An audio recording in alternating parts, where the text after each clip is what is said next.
See, yesterday we were discussing how the Lord is personal, active and reciprocal.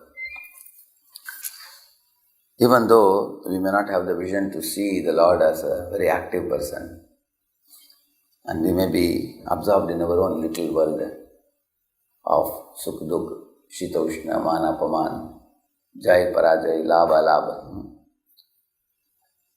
Nevertheless, Lord is very active. Gajendra, in one of his prayers, he says, Madrik Prapanna Pashupasha Vimokshanaya Muktaya Bhuri Karunaya Namolayaya Swam Shena Sarvatana Brahmanasi Pratita Pratyak Drishe Bhagavate Brihate Namaste. He is calling the Lord by various names. I am bound in the body of an animal, he says, Pashupasha Vimokshanaya. So, my dear Lord, I am confident that you will descend in this world to deliver me. You are always in a liberated platform, Muktaya. Nevertheless, you are not proud. You are Bhuri Karunaya. You are extremely merciful to the fallen souls like me. Muktaya, Bhuri Karunaya. And Namo Alayaya means you are never inattentive to the jivas. In this world, somebody may be our guardian, they pay attention to us for a while and then they may become busy with something else. But you are never inattentive. To whom? To every jiva. Namo Alayaya. And somebody may say, hey, God is very far away, he is in Vaikuntha. How he will take care of us? Therefore he says, Swaamshena Sarvatanubran Manasi Pratita. You are present in heart of every jiva, right next to the jiva. So you can never be far away. You are right next to us. You are always attentive to take care of us. Swamshena sarvadanabharan manasi pratita pratyak drishe bhagavate brihate namaste. Brihate means greatest personality. Bhagavate means Lord of six opulences. So in this way, you are capable of delivering the jiva. You are always liberated. You are attentive to the fallen souls like us. Like that he is praying. So, which means, even though Gajendra was in the body of an animal, he was able to see the Lord to be very active.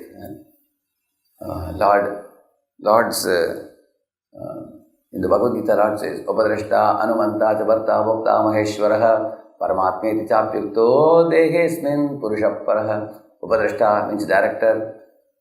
Upadrashta, Anumanta, permitter. Bharta, the maintainer. Bhokta, the supreme enjoyer. Maheshwaraha, the greatest controller, supreme controller. And what is his name? Paramatmeti cha abhyukto. His name is Paramatma. Where is he? Dehesmin, in this body only. And who is he? He is a Purusha. And Jiva is also sometimes called as Purusha. No, he is Purusha Paraha. He is transcendental Purusha. There are two Purushas in the body. One is the Lord. Another one is a fake Purusha, which is a Jiva, who imagines himself to be Purusha. Purusha Prakritisto hi bhukte prakriti janmana. But what is the difference between these two personalities? The Lord is transcendental Purusha. He is in the body but is not bound by the body. Jiva is trapped in the body and bound by the body, he says. So, Gajendra, due to his Purva Janma, Bhakti Sukruti Karma, he could get the vision of Lord's being very active. Same with Dhruva, when he went to the forest, his mind was clouded by material desires. But then how could he chant the mantra? We also say that, when he tried to chant, mind is wandering here and there. Dhruva also might have had the same problem, because his mind was very definitely attached to the acquiring of the kingdom. But what made the difference to him was firm faith in Narada, the pure devotee, Narada's instruction, that if you chant the holy name, anything you want, Lord can provide, Lord has the ability. So he had firm faith in the words. So that means the vision of a sadhaka depends on the faith in the words of the Guru. So Prabhupada had faith in the words of his Guru while coming to America, and then that firm faith in Guru's instruction made him follow it and then achieve success. And another thing that gives vision for the sadhaka in how the Lord is active is when one withdraws the mind and senses from the external world, and makes it flow inward, which is like instead of Bahirmukh, one should become Antarmukh. And when did that happen to Dhruva? When he controlled his senses, controlled his mind, disciplined his sadhana, and repeatedly chanted the holy name. Gradually his mind and senses withdrew and went inward. So going inward is ability to see the loving relationship between Jiva and the Super Soul. That is inward. Inward is not just you see darkness inside. You see the relationship between Lord and the Jiva.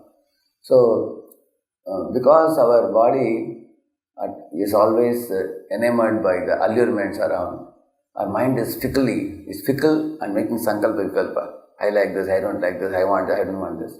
And mind is submerged in dualities of Shita, Ushna, Sukha, Dukkha, Mana, Apamana. And the senses are always craving for enjoyment in this world. They always flow outward. Therefore, in the Nectar of Instruction, the first 3 verses, how to go inward is explained. By following those 18 items, one will gradually withdraw from the external world, not be enamored with the external world. Then he got the ability to see the Super Soul in the heart. That is the second thing you see. Thirdly, Kunti Maharani is giving a secret of how to see the Lord's presence and the Lord's lotus feet. Srinvanti gayanti grinanti dikshnashaha smaranti nandanti tavehitam janaha tayeva pashyanta chirena tavakam bhava prabaho paramam padambujam. She's telling those people who hear Srinvanti, Gayanti, those who glorify you and who chant the holy name, who delight in seeing others doing so, they Tayeva Pashyanti, they certainly see your lotus feet, she's saying. Achirena, very quickly, it doesn't take much time. Bhava Pravaho Uparamam Padambujam, the birth and death cycle of material existence, completely Uparamam, it is pacified as they continue to see your lotus feet. So, this is the third thing she's telling, that one is doing Srinvanti, Gayanti, Grinanti. Abhishna means continuously. Like moment after moment, day after day, month after month, one who is constantly soaked in your hearing, chanting, remembering, glorifying you, they definitely see your lotus feet, she's saying. So this is another way to see how the Lord is active in our heart, in the outside world, everywhere. So this is Kunti's formula of seeing the Lord. And Dhruva's formula of seeing the Lord is withdraw your mind and senses from the external, chase after the mirage of illusion and focus it on the Super Soul and Soul relationship, which he focused, and then he attained that type of darshan of the Lord he could witness. And what is Gajendra's point? Because Gajendra he carried past sukriti of bhakti. That means when one engages in devotional service continuously, even if in this lifetime one doesn't succeed, the bhakti is never lost. That gives realizations in the next life.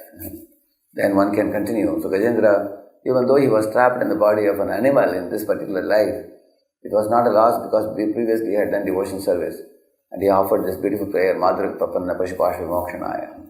He could see the nature of the Lord, his merciful nature, his attentive nature, his benevolent nature. And by offering that prayer, he drew the compassion of the Lord, and the Lord appeared and delivered him from the crocodile and gave him a Vaikuntha body and took him back home, back to Godhead. So, Lord is personal, Lord is active, Lord is reciprocal, and at the moment when a devotee is not able to get a vision of this, because this is spiritual vision, if the spiritual vision has not yet manifested, one should maintain a firm faith in the Guru Parampara and the Guru's instruction and Guru's words, because Prabhupada says, the spiritual master lives in his sound vibration and the follower lives with him, he says. So, in that stage, a devotee always sees the Guru and Srila Prabhupada and the Guru Parampara Acharyas, in whose company one should chant the holy name, in whose shelter one should perform all the devotional activities, and one should take shelter of them through prayer and beg them for the realization. In this way, a devotee will gradually be led to the point of seeing the hand of Krishna in every walk of life by this chanting process. Harinam Prabhu ki Let's offer our humble obeisances unto all the Vaishnava devotees of the Lord who are just like the great trees, ocean of mercy, full of compassion for the fallen conditioned souls. Vanchāscha kripa sindhubhya eva ca dānām pāvanebhyo vaishnavebhyo namo namaha. Ananta koti Vaishnava vrinda ki Vaishnava Thakur Srila Prabhupada ki Namacharya Haridas Thakur ki